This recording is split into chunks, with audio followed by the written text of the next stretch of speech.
Circe and Christian Nesmith, Arcana.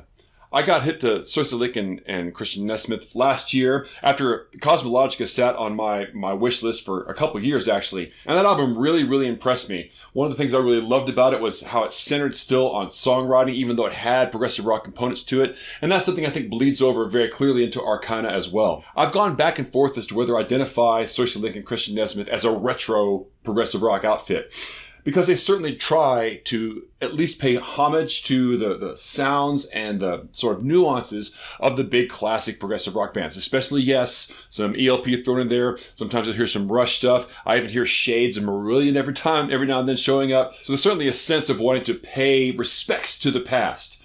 And I think that in some ways they are more of a retro outfit, I think, after listening to this one especially more, than maybe just a more traditional progressive rock group. And I think Arcana really captures a lot of what went so well with Cosmologica without actually some of the slightly, hokey moments that showed up on that. You're always going to run into that issue with a sort of a retro or traditional progressive rock album.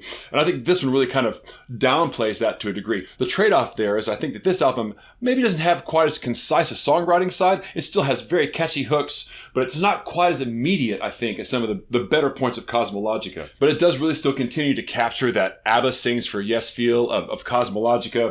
And it's a compelling album, I think, on its own that really deserves a close listen.